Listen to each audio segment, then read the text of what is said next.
All India radio के विदेश प्रसारण प्रभाग की हिंदी सेवा का ये है सोशल मीडिया कार्यक्रम। स्वीकार कीजिए नीलम मलकानिया का प्यार भरा नमस्कार। स्वागत आप सभी का।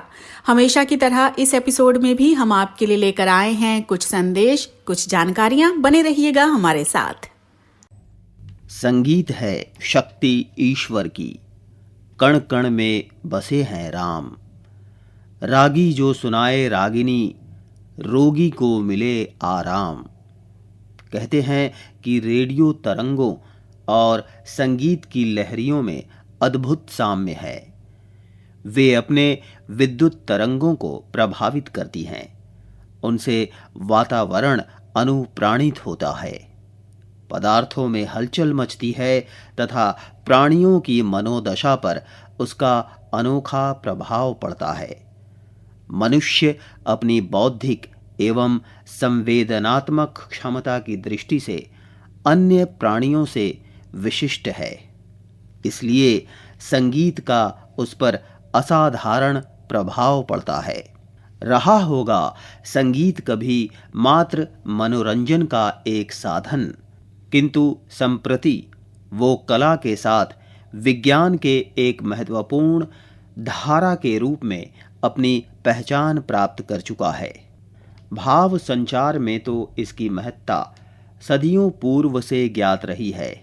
यही कारण है कि विचार व भाव प्रधान उपनिषद व वेदों की ऋचाएं संगीत की भी सुंदरतम कृति रही हैं। आयुर्विज्ञान में हुए नवीनतम शोध बताते हैं कि संगीत की लहरियों में मनुष्य के शिथिल निष्क्रिय स्नायु तंत्र को सक्रिय करने, उनमें प्राण शक्ति का संचार करने की क्षमता है। संगीत शास्त्र के विविध राग मानव मन को अपनी अपनी प्रवृत्ति के अनुसार अनुप्राणित करते हैं। युद्ध के मैदान में संगीत के इसी प्रभाव में वीर सैनिक अपने जीवन का महानतम बलिदान देकर मातृभूमि की रक्षा करने में समर्थ हो पाता है। शारीरिक एवं मानसिक व्याधियों की चिकित्सा में संगीत शास्त्र की भूमिका चमत्कारिक है। ये मनोविज्ञान एवं स्वर शास्त्र के विशेषज्ञों के संयुक्त निर्णय का विषय है कि किस रोग में किस संगीत प्रवाह से क्या प्रभाव किस प्रकार पड़ता है, उसका प्रयोग उपयोग कब किस निमित्त किस प्रकार करना चाहिए। विश्वविद्यालयों एवं शोध संस्थानों में शिक्षाविदों के विचार का ये महत्वपूर्ण विषय है कि संगीत शास्त्र को चिकित्सा विज्ञान का महत्वपूर्ण अंग किस प्रकार बनाया जाए। वो ये भी विचार कर रहे हैं कि संगीत को मात्र रोग निवारण ही नहीं अपितु स्वास्थ्य संवर्धन, बुद्धि एवं प्रतिभा विकास के लिए किस प्रकार प्रयुक्त किया जाए। संगीत में मानसिक विकारों यथा शोक, क्रोध, चिंता, भय, अवसाद, आवेश इत्यादि के शमन का अद्भुत सामर्थ्य है। भाव, संवेदना एवं बौद्धिक संतुलन के लिए संगीत सर्वाधिक लाभकारी उपचार विधान है। पशु पक्षियों, जीव जंतुओं पर संगीत के प्रभाव का अध्ययन चिली के वैज्ञानिकों ने किया। चिड़ियाघरों में उनके बाड़े के बाहर विविध प्रकार के संगीत प्रस्तुत किए गए। पाया गया कि मधुर संगीत सुनकर वे मंत्रमुग्ध हो गए तथा कर्कश और उत्तेजक संगीत सुनकर उनमें एक दूसरे पर हमला तथा आत्मघाती प्रवृत्ति पाई गई।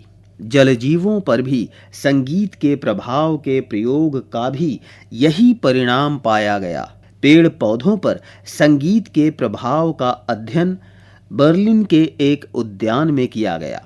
पाया गया कि उद्यान के जिस भाग में क्रमिक संगीत बजाए गए, उन क्यारियों में दूसरे क्षेत्र की क्यारियों की तुलना में बेहतर ग्रोथ रही। विकसित देशों के कृषि फार्मों में इस तकनीक का उपयोग बेहतर कृषि उत्पादन के लिए किया जा रहा है। बर्लिन में ही वैज्ञानिकों ने दुग्ध पशुओं पर संगीत के प्रभाव का अध्ययन किया। उन्होंने पाया कि दूध निकालने के समय मधुर संगीत बजाकर सामान्य से अधिक दूध प्राप्त किया जा सकता है। संगीत के महत्व पर आधुनिक विज्ञान के नवीनतम शोध परिणामों के आलोक में प्राचीन भारतीय लोरी गायन, सोहर प्रातकाली तथा कृष्ण की मधुर बांसुरी की धुन पर गौवों तथा गोपियों के मुग्ध होने का रहस्य बेहतर समझा जा सकता है।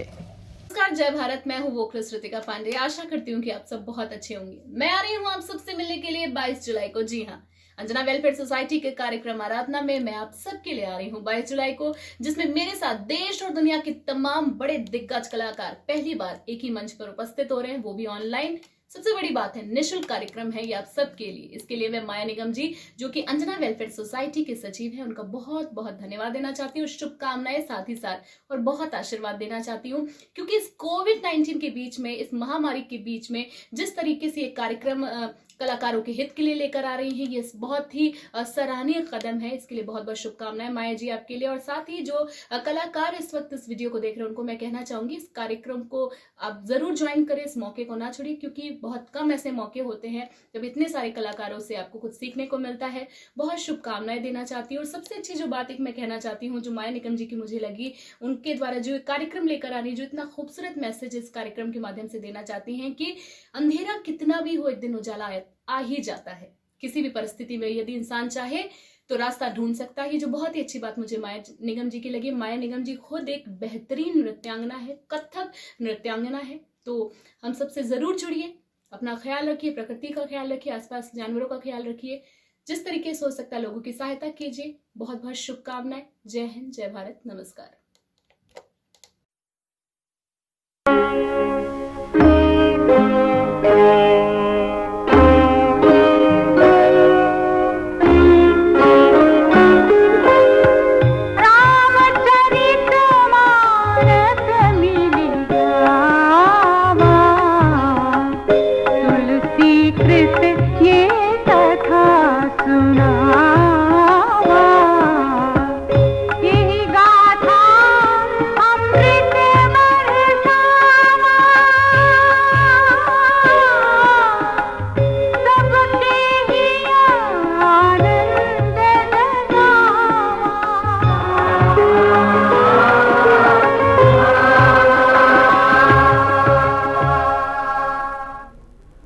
पार्वती के मन में शिव जैसे बावले वर की कामना जगाने वाले नारद जी को जब हिमवान तथा उनकी पत्नी मैना के विषाद का समाचार मिला, तो उन्होंने पार्वती के पूर्व जन्म की कथा बताकर हिमवान दंपति को सांत्वना दी।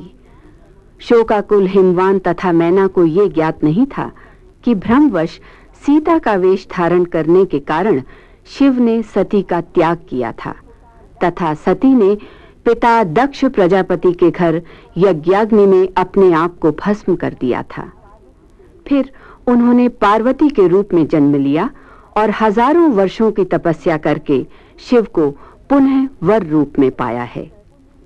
ये कथा सुनकर मैना, हिमवान, सभी स्त्री पुरुष, बालक, युवा और वृद्ध समस्त नगर निवासी प्रसन्न हुए और बारातियों के स्वागत सत्कार में जुट गए। प्रस्तुत है जेवनार विवाह मंडप में निर्मित वेदी, ब्रह्मा, विष्णु तथा अन्य देवताओं का आह्वान, उपस्थित नारी समुदाय के व्यंग्य विनोद का ये प्रसंग। बेशु सती जो कीन्हते ही अपराध शंकर परिहरि, हर बिरह जाई कहोरी पितु के जग जोगानल जरी। अब जन्मी तुम्हारे भवन निज पति लागी दारुण तप किया, हस जानि संशय तजहु गिरिजा सर्वदा शंकर प्रिया।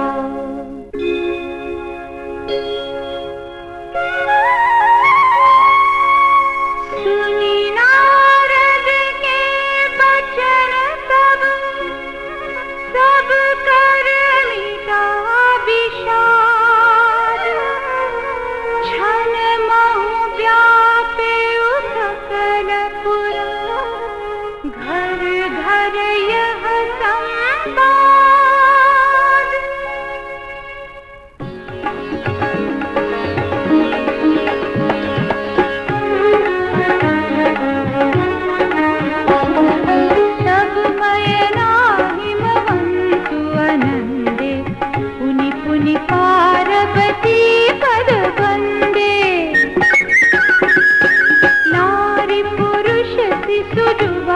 सयाने, नगर लोग सब अति हर्षाने।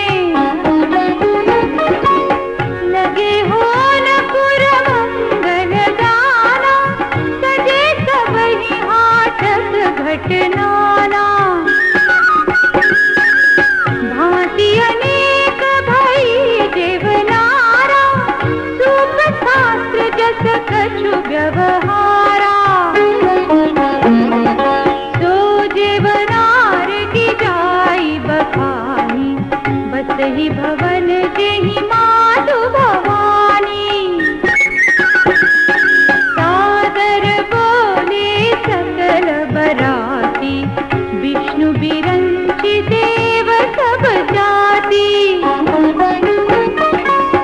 विविधि पाति बैठी देवनारा, लागे परुसन निपुण सुहारा। नारी वृंद सुर जेवत जानी, लगी देन गारी मृदुबानी। गारी मधुर स्वर देहि सुंदरी, बिंग बचन सुनावहि। भोजन करहि सुर अति विलंबु, विनोद सुनि सचु पावहि। जेवत जो बढ़ो आनंदु सो, मुख कोटि हूँ न परै कयो।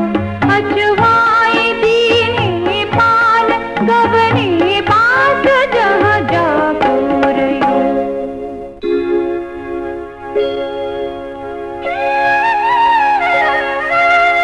बहुरी मुनि हिमवंत कहूँ, लगन सुनाई आए। समय बिलो की विवाह कर, पठए देव बुलाए।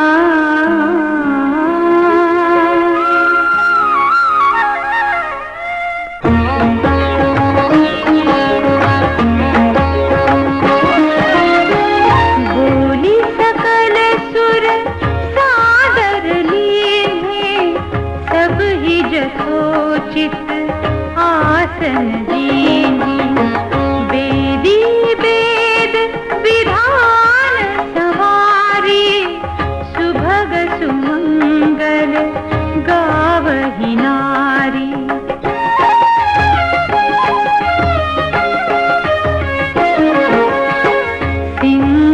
सिंहासनुअति दिव्य सुहावा, जाइन बरनि बिरंचि बनावा।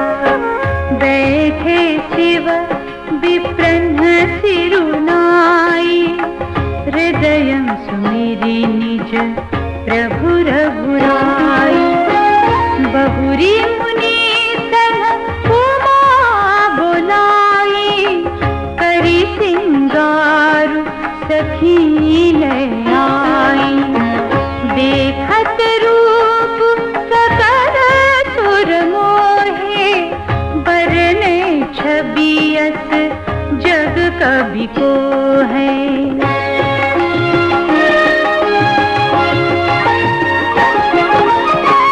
जगदम्बिका जानी भव भामा, सुर नमनहि मन कीन प्रणामा।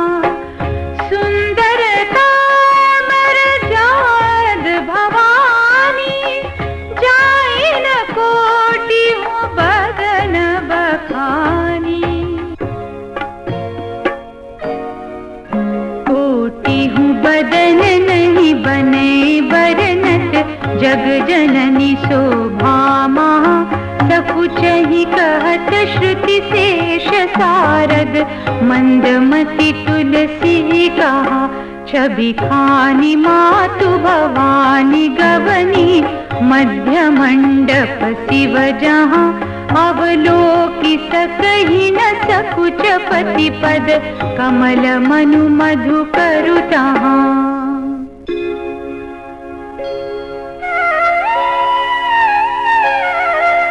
मुनि अनु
टेरेंस लुइस और मेरी ये हाथ जोड़कर विनती है आप सभी से कि कोविड-19 को लेकर जो सरकार ने नियम बनाए हैं उनका पालन करना ये हमारा फ़र्ज़ बनता है। घर के बाहर प्लीज़ ना जाएं unless necessary. Second, social distancing, सामूहिक अंतर रखना ये भी बहुत ज़रूरी है। तीसरी चीज़ है अपने स्वास्थ्य का ख्याल रखना, उसको सही पोषण देना और घर में एक्सरसाइज करना ताकि आप स्वस्थ रहें। और इस कोविड-19 से आपको डरने की ज़रूरत नहीं है, आपको डरना नहीं है, आपको इससे लड़ना है। ये वक्त बहादुरी का नहीं है, ये वक्त विद्रोह का नहीं है, ये वक्त जोश का नहीं, होश का है। अगर आप होश से खेलोगे इसके साथ तभी हम इसकी जीत पाएंगे। So all the best and जय हिंद। ऑल इंडिया रेडियो की ये हिंदी सेवा है। अब आप मुनीश शर्मा से समाचार सुनिए। भारत में 6,77,423 लोग कोविड-19 के संक्रमण से उबर चुके हैं। पिछले 24 घंटे में 23,702 लोग संक्रमण मुक्त हुए हैं। राष्ट्रीय राजधानी दिल्ली में ये संख्या 1 लाख को पार कर चुकी है। पिछले 24 घंटे में 3,58,127 लोगों की कोविड-19 के लिए जांच की गई। देश में अभी तक 13,70,000 कोविड-19 परीक्षण संक्रमण की जांच के लिए किए जा चुके हैं। महाराष्ट्र, तमिलनाडु, कर्नाटक और आंध्र प्रदेश में विगत 24 घंटे में सर्वाधिक कोविड-19 संक्रमण के मामले सामने आए हैं। केंद्र विविध विशेषज्ञों वाला एक दल कोरोना संक्रमण पर काबू पाने में राज्य सरकार की मदद के लिए बिहार भेजेगा। केंद्र ने असम और पश्चिम बंगाल से भी संक्रमण पर कड़ी निगरानी रखने को कहा है। केंद्रीय वित्त एवं व्यावसायिक मामलों की मंत्री सुश्री निर्मला सीतारमण ने एक वीडियो कॉन्फ्रेंस के माध्यम से G20 के वित्त मंत्रियों तथा केंद्रीय बैंकों के गवर्नरों की तीसरी बैठक में भाग लिया। बैठक की अध्यक्षता सऊदी अरब ने की। सुश्री सीतारमण ने कोविड-19 संक्रमण की स्थिति के मद्देनजर वैश्विक आर्थिक परिदृश्य की चर्चा की। ये समाचार हमें विदेश प्रसारण प्रभाग के वार्ता एकांश से प्राप्त हुए हैं। जम्मू और कश्मीर में नियंत्रण रेखा के निकट पाकिस्तान द्वारा बिना किसी उकसावे के की गई फायरिंग में 3 भारतीय नागरिकों की मौत पर पाकिस्तानी उच्चायोग में भारत ने अपना कड़ा विरोध दर्ज कराया है। पाकिस्तान लगातार युद्ध विराम समझौते का उल्लंघन करता रहा है। बिहार और असम बाढ़ से जूझ रहे हैं। दोनों ही राज्यों में लोगों को सुरक्षित स्थलों पर ले जाया गया है। असम में 1,60,000 हेक्टेयर से अधिक कृषि भूमि पानी में डूबी हुई है। भारत और अमेरिका स्वच्छ कोयला प्रौद्योगिकी तथा सुपर क्रिटिकल कार्बन डाइऑक्साइड चक्र पर आधारित आधुनिक परिवर्तनकारी विद्युत उत्पादन के लिए नए क्षेत्रों में मिलकर अनुसंधान करने पर सहमत हुए हैं। स्पेन में 40 लाख लोगों को घरों के भीतर ही रहने को कहा गया है। 3 माह तक लॉकडाउन के बाद जब लॉकडाउन खोला गया तो और नए मामले सामने आने पर ऐसा करना पड़ रहा है। सीरिया में गृह युद्ध, आर्थिक संकट और कोरोना वायरस महामारी के प्रकोप के बीच एक नई संसद के चुनाव की प्रक्रिया जारी है। चुनाव अप्रैल में होने थे, लेकिन देश में कोविड-19 की स्थिति को देखते हुए टाल दिए गए थे। और इसके साथ ही ये समाचार बुलेटिन समाप्त हुआ।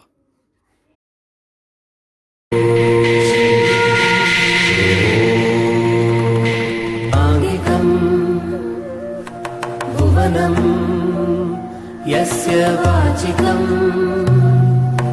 सर्वमान्मयम् आङ्गिकं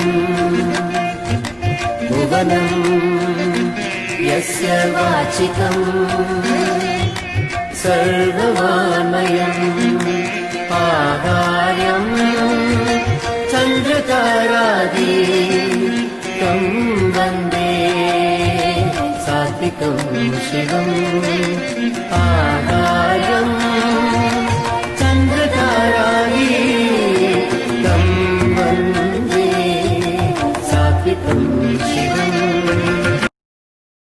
आइए अब सुनते हैं सामयिक वार्ता। विषय है आधुनिकीकरण की ओर भारतीय रेलवे तीव्रता से अग्रसर। आलेख पत्रकार योगेश सूद का है। वाचक हैं मनोज कुमार चौधरी।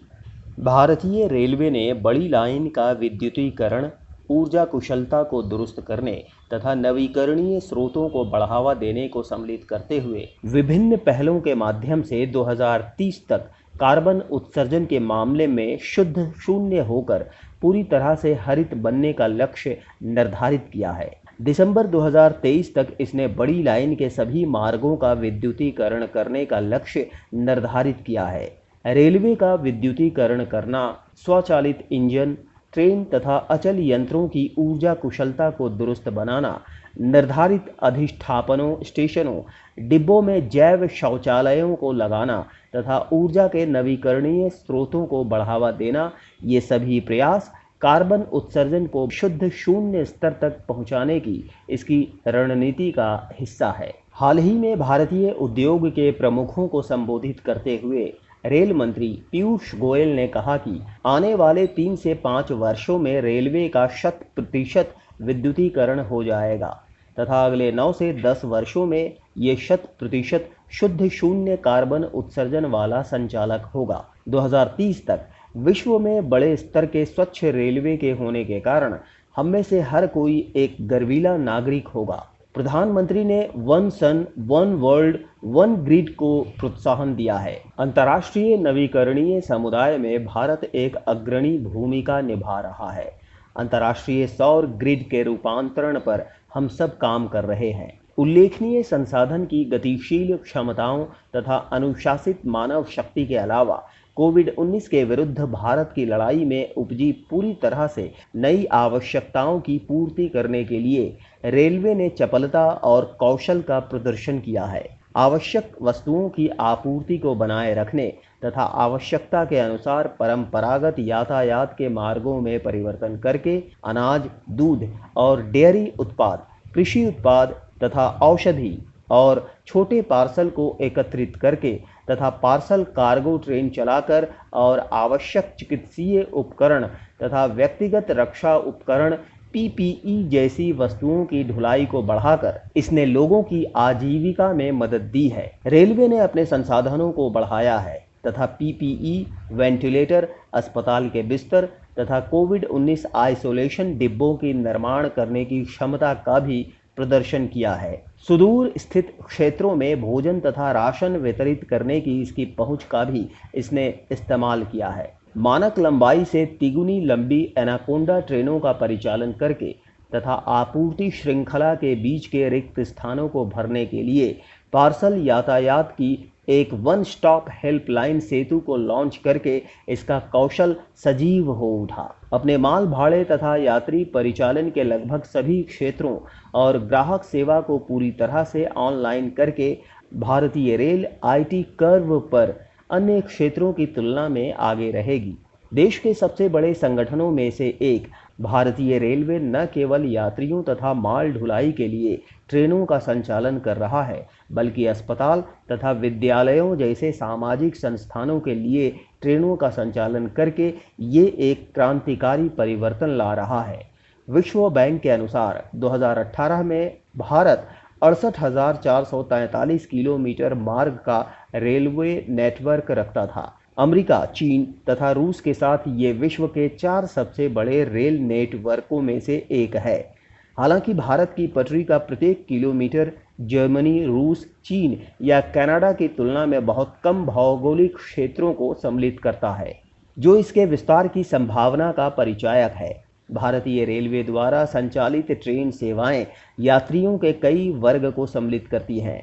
रेलवे उच्च माल भाड़ा दर के माध्यम से कम व्यय की ट्रेनों में यात्रियों के लिए क्रॉस सब्सिडी के दर्शन को अंगीकार करके तथा सुदूरवर्ती स्थानों को जोड़ने के लिए सामाजिक सेवा की बाध्यताओं को भी पूरा करता है। भारतीय रेलवे 40,000 से अधिक किलोमीटर मार्ग आरएमएम के विद्युतीकरण को पूरा कर चुका है। ये रूफटॉप सौर पैनल के माध्यम से 500 मेगावाट एमडब्ल्यू ऊर्जा की संभावना को उपयोग में लाने के लिए काम कर रहा है। भारतीय रेलवे ने और अधिक ट्रेनों का संचालन करने के लिए व्यवस्था में कुशलता को दुरुस्त करने के प्रति नई प्रौद्योगिकी को प्रोत्साहित करने का निर्णय लिया है। ट्रेन की वास्तविक समय की सूचना प्रणाली इसी प्रकार की एक पहल है जो स्वचालित इंजनों में लगी हुई GPS साधनों के माध्यम से ट्रेनों के स्थान के सही समय की जानकारी प्राप्त करने के लिए उपयोग में लाई जाती है। हाल ही में भारतीय रेलवे ने यात्री ट्रेनों को चलाने में निजी भागीदारी को आमंत्रित करने का निर्णय लिया है। भारतीय रेलवे ने 151 आधुनिक ट्रेनों का प्रयोग करके 109 मूल गंतव्य OD के जोड़े मार्गों पर निजी कंपनियों को ट्रेन संचालित करने संबंधी प्रक्रियाओं का शुभारंभ किया है। इसने वर्तमान रेल मूलभूत संरचना पर परिचालन के लिए आधुनिक ट्रेन को लाने वाले लोगों से विक्रेता क्षमताओं की जांच के लिए योग्यता प्रस्ताव के निवेदन को आमंत्रित किया है। ये हाल में उठाए गए कदम से प्रतिस्पर्धी यात्री ट्रेन के संचालन की दिशा में एक और कदम आगे बढ़ाता है, जिसके अंतर्गत नई पीढ़ी की ट्रेनें होंगी तथा इससे अनुमानित 30 बिलियन रुपए के निवेश आकर्षित होंगे। कार्यक्रम आपको कैसा लगा हमें जरूर बताइएगा esth.radiomail@gmail.com पर। अपना ध्यान रखिए, अपने परिवार का ध्यान रखिए। अगले अंक में हम फिर हाजिर होंगे। अब मुझे यानी नीलम मलकानिया को दीजिए इजाजत। नमस्कार।